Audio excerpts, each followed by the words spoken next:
I saw this video pop up in my feed and it was called something like how soldiers used to make bread before ovens existed.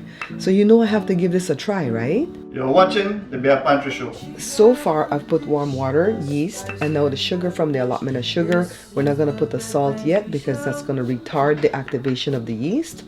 So let me give this a stir and then I'm just going to set this aside for about 8 minutes. Now that the yeast is activated, let's go ahead and add the rest of the ingredients. Now we're going to add the salt, and then all we have to add is the flour. Now let me tell you, when I make baguettes and I'm doing half the recipe, I only do 2.5 cups of flour. And this recipe calls for 3 cups of flour, but I'm going to put it very slowly because I really feel like it's too much flour for the water that we already put. I feel like we're going to need more water. Now, this is what I hate about certain videos that you see on YouTube. They'll just play music and not talk and not tell you what they're adding, and they have such a close-up shot. I think that's because they made it like landscape, like the way my video is, and then they go and they turn it into like a short or a reel, and so then the shot is really, really close up and you don't know what they're doing. So I think I saw that lady add more water. So I'm adding the flour a little bit at a time. I know I'm going to need more water, so I fetched some, and I'm just going to go ahead and work it in. The reason that I'm adding the rest of the flour, even though I'm reluctant to do so, is because the loaf feels kind of small, and I want a good sized loaf, right? So I wonder why they named the video How Soldiers Used to Make Bread. I mean, were the soldiers the one making the bread, or was it like the moms, the wives, you know? Like the little house on the prairie type thing. So add more water, and I'm just kind of getting the stuff that's clinging to the bowl. So you see me adding the flour a little bit at a time. And the reason for my reluctance is because the rest of the ingredients that I used, the sugar, the yeast, and the salt, is exactly the amount that I use when I make my baguettes. So let me keep adding this flour. And it's getting dry again. So what do? Add more water. Nothing hard to bread making, guys. I don't really feel like you can mess it up, because if you get it too wet, add more flour. If it's too dry, add more water or some type of liquid, whatever liquid you're using, if it's milk or whatever, right?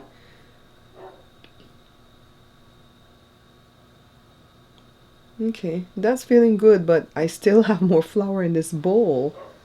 And I want to stay as close to the recipe that I saw as I can. That's the neighbor's dog, guys. So I'm off to fetch more water. Pour it in. And just gonna work it around.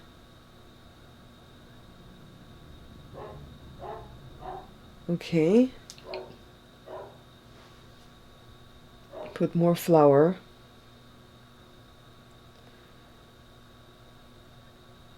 So you see what I'm doing, right? I'm just kind of going around the bowl and just gathering everything, because if you had one of those stand mixers, that's what the dough hook would be doing.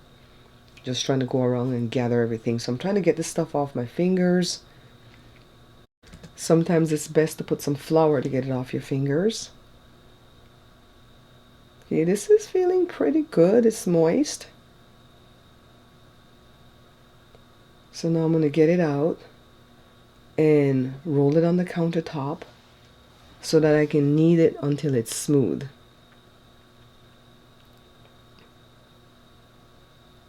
I'm going to go wash my hands and dry them, because that makes kneading a whole lot easier. And I can't tell you how long I kneaded it for, because I wasn't timing it, but it wasn't too long, like maybe 3-4 minutes before it got smooth. And that's because this flour that I'm getting from Costco lately is really, really good. It's not the Costco in my town though. The one that I get from there is lumpy and heavy. See, I'm showing you how sticky it is. And I put it in this bowl at first, but then I realized it's probably going to rise really big. So I'm just going to put it back in this bowl that I kneaded it in. I didn't even wash the bowl. I don't want to put a towel because I'm not sure how high it's going to rise. And I didn't want it to stick to my towel. I set it in the oven for like 60 minutes, and the oven is off. Okay, it's not on. Look, just like that, a costume change. 1 hour later. I got showered and put on some makeup, guys, because I'm recording another video that you will see in the next couple of days. And I promise you're going to enjoy that video because I'm using a spice that a content creator sent me. So I'm just forming this into a ball. And now in the video, the lady said put it in the greased skillet, a nonstick skillet. But she didn't show you that she let it rise again. She just went straight to the stove and started baking. But I know a lot about bread making, so I know that it has to rise again. There's only a few breads that you only let rise once, right? So I'm going to use this towel to clean up some of the oil. And then I'm going to put the dough in here. I'm going to cover it up with the lid that comes with the skillet, and I will set it on the burner, but I will not put the fire on. Okay? Let me grab the lid. Put it here. I'm going to give it like 20 minutes, 30 minutes. So this is 30 minutes or so later. It is risen like our Lord. Put the fire on low. I'm going to time it for 20 minutes, but I figure I'm going to need more. But I want to check on it in 20 minutes. So here we are. 20 minutes later, let me grab some of these spatulas from here and try to get a look underneath to see if it's brown. No, that's Cora, my dog, talking to the neighbor's dog. If Wednesday was here, she'd be doing the same thing. We miss her so much, guys. So this bottom looks goldeny and nice, so let's flip it. See, this is that part. Cover it up. I'm going to time it another 20 minutes. So this is already 40 minutes that it's going. If I were baking this in the oven at 400 degrees, it would be done in 25 minutes to 30 minutes, okay? But let's say if the oven breaks again or you don't have an oven, this is an option. So now look at the sides, like around the circumference of the loaf. It's white looking. It's cooked, so if you don't mind the color, it's okay, but I mind the color. So I'm going to go ahead and just kind of like stand it up while trying to be really delicate with the loaf because I don't want my utensils to poke through, right? Stand it up and just hold it so that the sides can get brown. And while I'm doing this, take a look at this commercial for my bread book. Have you ever tried to make bread from scratch but failed miserably at it? Well, I have the solution for you. Introducing the Ultimate Bread Cookbook for all bread baking enthusiasts. My bread cookbook features over 55 delicious, mouth-watering recipes that will make your taste buds sing. From classic sourdough to sweet and savory breads, the bread book you need has something for everyone. The step-by-step instructions make it easy to follow along even for beginners. Each recipe is carefully crafted with the simplest ingredients, ensuring that every loaf comes out perfectly each time. With beautiful photographs and detailed descriptions, this cookbook is not just a recipe book, but a visual feast as well. Whether you're a seasoned baker or just starting out, the bread book you need is a must-have for your collection. Pick up your copy today at Amazon and start baking bread like a pro. Okay, we're back. I'm still cooking the sides, making sure I'm being careful.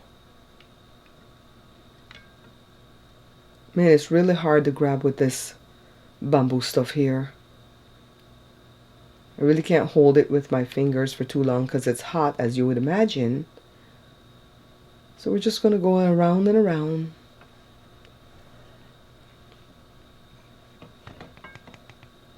Still cooking the sides, guys.